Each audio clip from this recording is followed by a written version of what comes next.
It's been a minute since I did a proper FNAF fan game video, huh? Maybe I should do that again. I mean, I was having so much fun talking about FNAF twerking, can you really blame me for taking so long? Okay. Let's do this then. Let's finally talk about the joy of creation. Kind of.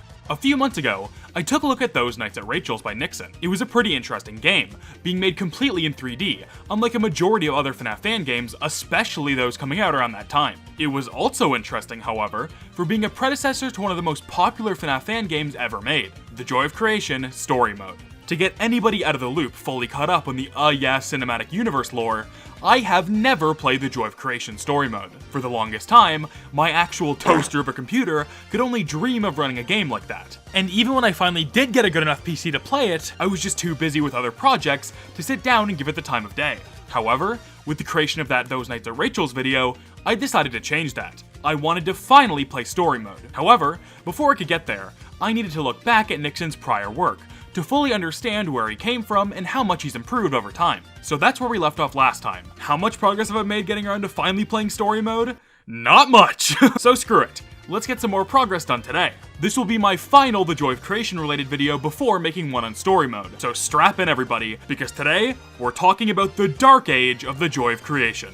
But first, insert Five Nights at Freddy's Pizzeria Simulator lawsuit segment joke here, because today's video is sponsored by Morgan & Morgan, America's largest injury law firm. Listen, you don't want to end up like Helpy over here. If you're ever in a situation where you need legal help, you're going to want to go to the best, and that's what Morgan & Morgan is all about. They have over 100 offices across the United States, more than 800 lawyers, and 4,000 case staff ready to fight for you. They have attorneys that focus on every area of personal injury law, car accidents, workplace injuries. If you can think of it, they can help you. The best part about their service? If you lose the case, you pay nothing. That's right. Morgan & Morgan is so confident in their abilities that unless you win the case, every aspect of their service is 100% free. And hey, I know it can feel wrong to sue people at times, but don't feel bad. When you sue for an injury, you're not suing the person who caused the injury, you're suing their insurance company who's sitting on billions of dollars. There's no reason to feel bad for getting the compensation you deserve. So what are you waiting for?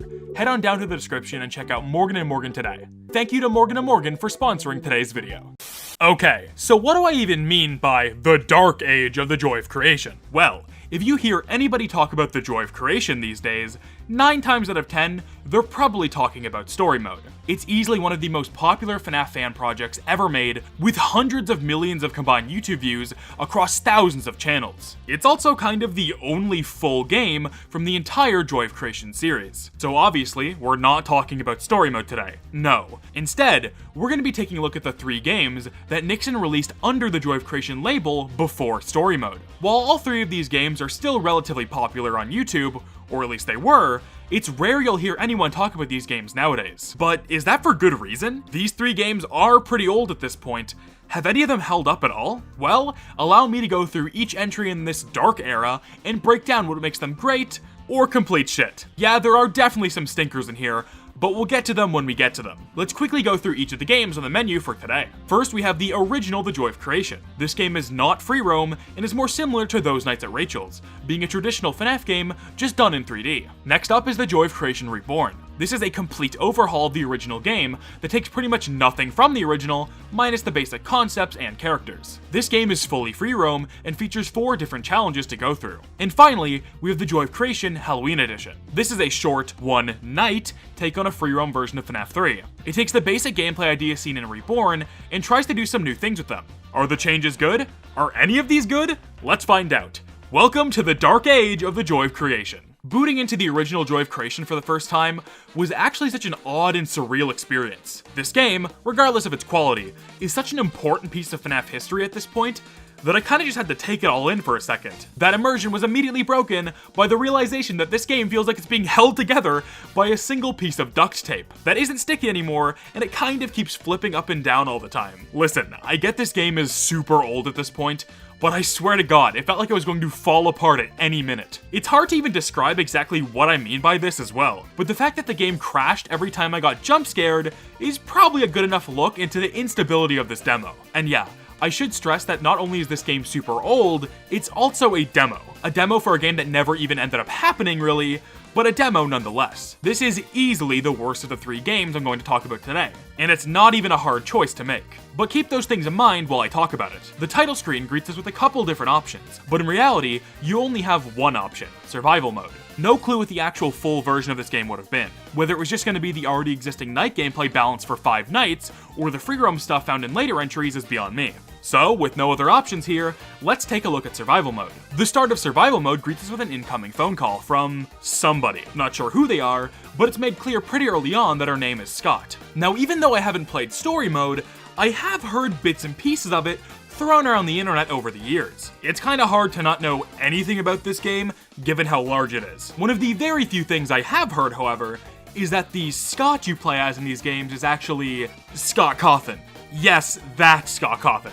I'm not gonna fact check that because, you know, spoilers, but if that's the case, it would be very, very funny. Anyway, this guy calls you a couple times throughout the night. I'm gonna be real though, I kinda zoned out and have no idea what he was talking about at all. We'll get to why in a bit, but whatever he was saying definitely didn't have anything to do with the gameplay, so I was all good in that department. Before jumping into the gameplay loop of the joy of creation though, we should first talk about the visuals, since the quality of the visuals in story mode is definitely a big reason that game got so popular when it came out. And while that game, and some of the other games we're going to talk about today, have aged very well graphically, this game is super ugly. The ignited animatronics look pretty bad here. The environment you're in is kind of just boring, with pretty much nothing going on. It's a very lackluster game in the graphics department. When it came out, it was probably pretty impressive, but definitely not so much anymore. And I don't think that's a hot take at all. Some of the specific visual aspects of this game are also laughably bad. None of the jump scares are very good, and ironically, the sound and animation that plays when you scare an animatronic off got me more times than any of the actual jump scares did. And the way Foxy just kinda slowly slides up the window as if he was a PNG in a Click Team FNAF game is very funny. Outside of those animations though, most of the other ones are actually fine. The animations of Bonnie, Chica, and Freddy peeking out of and retreating back into the closets is pretty effective. And once again, in combination with the sound effect that plays, it actually startled me way more times than I'm willing to admit. Visually, this game has many obvious cracks that have shown themselves over the years. But there are still a couple parts of this game that have actually held up in this aspect. I mean, I also have to give credit to this game for introducing us to the ignited designs in the first place. Sure, they don't look the best here, Foxy especially, but the core ideas for the designs are all present here, and will be refined and improved upon in later installments in the series. Alright, I guess I can't escape talking about it anymore. It's time to talk about the gameplay. I can't believe I'm saying this, but I think I found it, guys. I think I found a more mind-numbing gameplay loop than Candy's 2. Thank God this game was made using a 3D program, because it's literally the one aspect of the joy of creation, keeping it from being just another random boring fan game. Once again, I get this game is old and the visuals were very obviously the main draw for people playing this, but I simply cannot ignore how bad this gameplay loop is. Like I said earlier, even though this game is in real-time 3D, it plays as if it was a Click Team FNAF game. You're given a flashlight with an insanely long battery life, which makes sense given that this is an endless survival mode, and you're supposed to try to go for as long as you possibly can. Just like in Rachel's, the flashlight reacts to the environment in real time, which is such a common thing for literally any other game, but it's always kinda neat seeing it in a FNAF thing. The flashlight having the advantage of being in full 3D isn't used in any cool or smart ways, however, so it's not that much of an important addition. There are 4 different sections of the room you can look at: the front, the side door, the window, and the closet. Each of these sections of the room is home to one animatronic, and the animatronics that show up in each section do not change ever. Freddy will always be in the front, Chica will always be in the closet, you get the picture. So, this would be the part of the video where I went over each of the animatronics and their unique mechanics. Note that I said would, because guess what? All 4 animatronics are dealt with in the exact same way. All you have to do is flash a light at them once, and they leave. So the entire game is spinning around in a circle and spamming the flashlight. I did a 15-minute run of this game for this video, and it's genuinely so mind-numbing playing this. There's so many little annoyances as well, such as the flashlight not working at all for the first second or so every time you look at a different part of the room. Or the fact that for some reason, you can only move around the rooms in one direction. So if you see something move as you're going to the next part of the room, you can't just go back. You have to make a circle all the way back there again. The whole game is literally just clicking the mouse button to use the flashlight and spamming the W key to circle around 4 different sections of a room until something spawns out of frame and you die to it on a circle around. There are some audio cues present in the game, I think, but they're all useless because the gameplay is so simple, there's no way in hell you'd actually need them. Once again, miracle this series got so popular with how bad this is. Reminder that this is a endless mode challenge as well. This game expects you to do this for as long as possible. The reason I don't remember all those midnight phone calls is because my brain had been turned into actual mush by the time I got to hear them. One last thing I feel I should mention. For some reason, if you hit the M key on the keyboard during the night, it cuts to some weird cinematic camera angles that look to be part of some scrapped cutscene or something. The weirder part is the gameplay is still active during this, so you can still move around and even get jump scared. After a little bit, it just ends and goes back to normal, but I thought I'd share this weird finding with you all. Other than that though, that's all the original Joy of Creation has to offer. It's an interesting look at the start of the series, and I can see why the later games took a wildly different gameplay direction, given how lackluster this one is. The next time Nixon would try anything similar to this game is Rachel's, which thankfully is a much better game. So at least we know he learned from his mistakes here, at least to some extent. But enough of that boring, lame, classic FNAF gameplay. It's time to step into the future, baby. That's right, I'm talking about free roam FNAF. When it comes to free roam FNAF fan games, I haven't really had that much experience playing any of them. Hell, when it comes to official free roam FNAF games, I haven't even bothered playing the only one out right now, Security Breach. I like FNAF for very specific reasons, and the gameplay loop of those classic entries in the series is a huge part of that. On the whole, I typically just prefer 2D games over 3D games. Obviously, I see the appeal in them.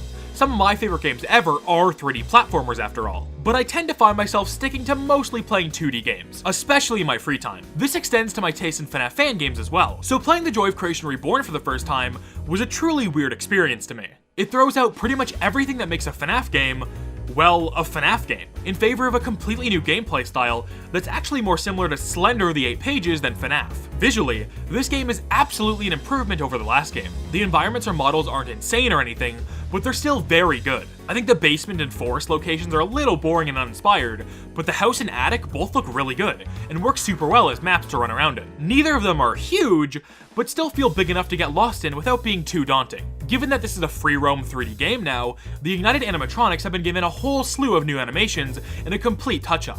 They look a lot better here, and certain details such as Foxy's eyes glowing red when you look at him, or the hilarious way Chica bounces towards you in the forest section are standouts to me. Overall, there's not much I can say negative about the visuals in this game. However, there is one thing that's both kind of a visual thing and also kind of a gameplay thing that makes this game way harder to play than it would have been otherwise. The flashlight in this game is god-awful. For some reason, your character runs like they're a fucking Looney Tunes character, so when they run, their arms go all over the place, which makes the light of the flashlight almost useless. Sure, it does brighten up the area, but good luck focusing while the brightest part of the light constantly moves on screen rapidly. I have no idea why this was included, but it's easily one of the most baffling flashlights I have ever seen in any game ever.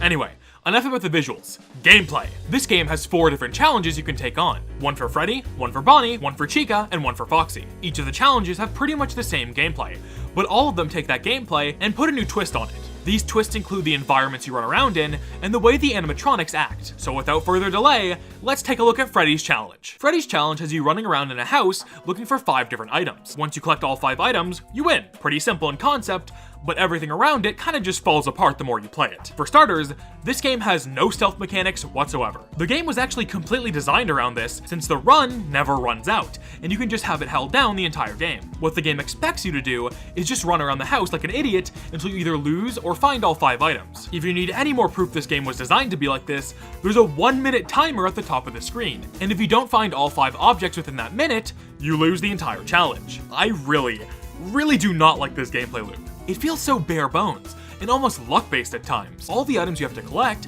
each have set spawn points that they can spawn in, but each time you play around, the game randomly picks the 5 locations, so where the items are is different every time. This means strategizing a path around the house is completely pointless, and it's literally more efficient to just pray you get good RNG, and all the items just happen to spawn on the path you decide to take. If Freddy catches you, you get jump scared and have to restart the challenge, but if you run out of time, nothing happens. The game expects you to either quit to the menu and re-enter, or go get jump scared by Freddy. Why there isn't a basic restart function upon losing is beyond me, But this weirdness also extends to if you win the challenges as well. If you successfully collect all 5 items within the minute, nothing happens. You're not kicked out back to the title screen, you don't get some epic win screen, it just keeps going for no reason. Winning these challenges is incredibly unsatisfying because of this. And yes, I get that these are advertised in the game as endless challenges, but they're literally not. I mean, you could keep trying to run away from the animatronics forever, sure, but there's really no game left once the objective has been completed. The AI of Freddy here is pretty straightforward. He walks around the house aimlessly until you eventually cross paths. In that case, he starts booking it towards you, and you have to try your best to escape from him. I would be lying if I said I didn't have a little fun doing these chases,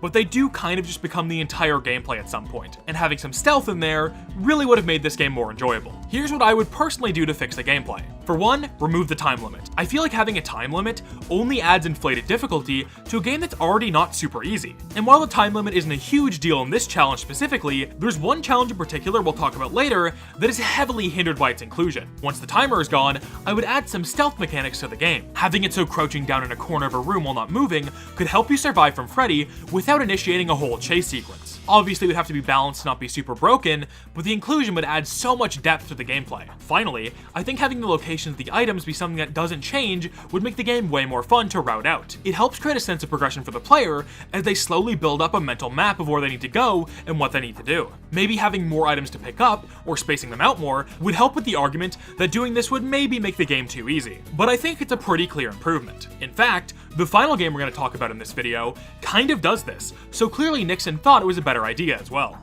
Anyway, that's all for Freddy. It's a pretty lackluster challenge, but it gets you used to how the rest of the game will be structured, and I guess in that regard, it does its job. I won't spend that much time on this one, since it's pretty much the exact same as Freddy's challenge, but in a much bigger, more confusing environment. The basement is very maze-like, and it's significantly more easy to get lost here compared to the house. One really cool detail I like about this challenge though, is how it uses Bonnie's eyes to alert the player to his location. Since his eyes are just red lights, if Bonnie is coming up a hallway, you'll be able to see the shine from the red lights projecting onto the walls in front of him. It's a really cool tell that makes escaping from Bonnie a tad more interesting than Freddy. This challenge is where the Slender comparisons really start to show themselves, because this one is essentially just Chica and the 8 pages, but make that 8 pages into 10 pages. The environment here is this massive forest that actually takes a bit to explore around. Given that the location is so much bigger, the timer actually gives you some extra time compared to Freddy and Bonnie. However, even with this longer timer, this challenge in particular suffers a lot from it. Because the attempts are going to be much longer for this one compared to the other two, it can make doing it over and over again feel like a bit of a chore. The map is so big here that it's already hard enough to find the 10 pages in the first place, but put a time limit of any kind on top of that, and it just becomes so much worse than it would have been otherwise. The pages are way harder to find compared to the objects from the last 2 challenges, since they're much harder to spot in general. And thanks to the hundreds of trees on the map, they could be hiding almost anywhere. I think the easiest way to fix this challenge would just be to have it so the more pages you collect, the more aggressive Chica gets. It keeps the difficulty intact while not feeling super artificial like it does currently. Speaking of Chica, this is where the behavior of the animatronics starts to get a lot more interesting. Chica will slowly roam around the forest until she gets her line of sight on you. Once she's locked on, she will rapidly start approaching you, but only when you don't look at her. If you turn around and stare Chica down, she will freeze in place. You can use this to create a distance between yourselves again and get back to the point where you're mostly safe. However, don't look at Chica for too long, or she'll quickly rush you down and end your run. I really like how she works here, and it's a really cool way to shake up the gameplay from the prior 2 challenges. It really changes how you approach playing the game entirely. Now instead of running around like an idiot aimlessly, you have to take everything a bit slower so you can make sure Chica doesn't get too close. This is another reason I hate the timer here. Chica works so well as a constant looming threat during the entire challenge that throwing a timer on top of that feels so cheap. If this whole section was designed without a timer in mind, it would be so much cooler. While this challenge shows the most promise out of any of them so far, there are just so many little things holding it back from being great, which really sucks. The final challenge in the Joy of Creation Reborn is Ignited Foxy, and thankfully, this one is better than the first 2 as well. This challenge gives you a tiny bit more time compared to Freddy and Bonnie, but it's not that much extra. The attic is not a super huge or complex location though, so even though I've already expressed I dislike the time limits, it's not super hard to get around the area and find the 5 different objects here. The big twist of the gameplay this time has to do with how Foxy works. Similar to Chica, he has completely different mechanics compared to Bonnie and Freddy. Foxy will constantly be hunting you down the entire time you're in the attic. This isn't like Chica's hunting either. He is on your ass the whole time. At the start of the challenge, you're plopped down right in front of Foxy, so the game teaches you how his mechanics work pretty fast. While Foxy is not actively charging you down, you want to do your best to avoid looking at him. If you look at him in this state, he'll very quickly run at you and end your run. What you want to do is wait until you hear Foxy running straight at you. That's your cue to flash your light at him to stun him. Just like Chica, it's really cool having this active threat constantly being after you the whole game, but you have the tools to defend yourself and continue moving on. This is probably my favorite challenge of the bunch, and I had a lot of fun beating this one, even if it can feel a little repetitive at points. And with that, we're done talking about the joy of creation Reborn. It's a very flawed, but also quite interesting little game, and I can 100% see why it was so impressive and popular when it came out. It's definitely aged better than the original Joy of Creation, that's for damn sure. A lot of what's here is very promising in theory, but certain things hold me back from truly loving this entry in the series. So, we're 2 games down. One was just a bad classic FNAF game, and the other was a neat, but flawed first attempt at a free-roam FNAF experience. The final game on our lineup here continues down the path that Reborn had started, and tries to refine that kind of gameplay experience with one single challenge. Did Nixon hit the mark here and improve upon the gameplay in the Joy of Creation Reborn? Well, kinda. The Joy of Creation Halloween Edition is the most finished game out of this pre-story mode trilogy, and even though it only has 1 challenge compared to Reborn's 4, it's a significantly more polished experience with a proper ending, cutscenes, and overall just feels like the most competently made. Which really shouldn't be a shock to you, since I am covering these in chronological order. Halloween Edition finds you, the player, thrown into Fazbear Frights. You're given a bit of explanation from a phone guy, and you're told to burn the place down and get out. Let's talk about the visuals first, because man, this game has held up remarkably well. Exploring around Fazbear Frights is a blast, and it looks fantastic. Ignited Springtrap is a really cool looking design. Taking the normal Springtrap model and just fucking them up more worked surprisingly well. The objective here is pretty simple. Find a lighter to burn the building to the ground, find 6 pipes to release gas from them, and find a hammer to break said pipes to release said gas. Once everything is broken and collected, you have to make your way back to the entrance of the building so you can light the place up. Of course, it's not that simple. As you could probably guess, Springtrap is roaming throughout the location, and he's out for blood. The phone guy kinda says you can hide from him. Yeah, good luck with that. Even crouched down in a corner in a side room with the light turned off isn't enough to hide from Springtrap. His AI is insanely good. It does feel a little unfair at times, and I do wish the stealth and hiding mechanics were more properly implemented, but it's not a huge deal. It just makes the gameplay a little more shallow than it probably would have been otherwise. However, there is a way to protect yourself against Springtrap, and it all has to do with your phone. Okay, first off, the phone being used for the phone call at the start, the flashlight, and the audio lure is super clever. But on that note, oh my god, the flashlight is so much better in this game compared to Reborn. Thank god it was fixed too, because that was easily one of the worst parts about that game. But anyway, yes, the phone acts as an audio lure that you can use to send Springtrap to different parts of the building. So if there's a specific place in the map you need to be, sending Springtrap to the opposite side of the map is always a good option to increase your chance of safety. Now, this game does a lot of good things with its gameplay in regards to improving upon Reborn, but there are still a few things that drag the experience down a bit. For starters, having the pipes be replacement for the objects is such a fantastic change, because not only does it fit into the story about burning the place down, the pipes are in static locations. That way you can build a mental map in your head of the location and where the pipes are as you keep doing more and more attempts, which just makes the game way more fun compared to if the things you had to find were in random spots. However, there's a catch. While the pipes are always in the same locations, the hammer and the lighter have a couple different spots they can randomly be in, and the game chooses where to put them after the phone call is either skipped or finished. The lighter being in a random spot is fine. You'll likely run across it while playing anyway, and that was never a super huge issue in the majority of my runs. What was an issue was the hammer. The hammer is the one thing you need to actually start breaking the pipes, and actually progressing in the game. The fact you don't start with it is fine, but the fact that its location is different almost every run is super annoying, and it makes starting the game feel like a slog at times. Eventually, after playing enough, you'll just remember each of the spots the hammer can spawn in, but it's a really stupid inclusion that does nothing but slow down the pace of the gameplay and artificially increase its difficulty and runtime. Other than that mildly annoying factor though, the rest of the game is actually pretty fun once you get into it. At first, I didn't like it that much, especially thanks to the hammer stuff, but the more I played it, the more I understood how to move around the building efficiently while also keeping Springtrap at bay. It still took me quite a bit to finally beat it myself, but when I did, I actually felt accomplished, which I can't say for any of the other games in this series so far. The ending cutscene is really cool, and overall, Halloween Edition is a solid experience that really feels like a transition in quality that would eventually lead to story mode. Playing these games has been such an interesting ride. I've witnessed the transition from normal FNAF gameplay to free roam to refining that free roam, and I can't wait to see what story mode has to offer when I finally get to it. So tune in next time, well not next time, but sometime this year I promise, for my full deep dive on the Joy of Creation story mode. It should be a fun one, and I'm excited to finally finish this series once and for all. But for now, that's all I've got. I've been Yeah, and I'll see you all next time.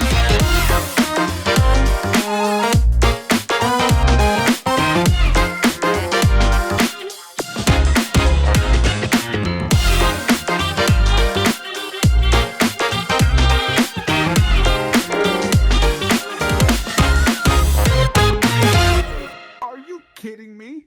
A blue shell? This game sucks.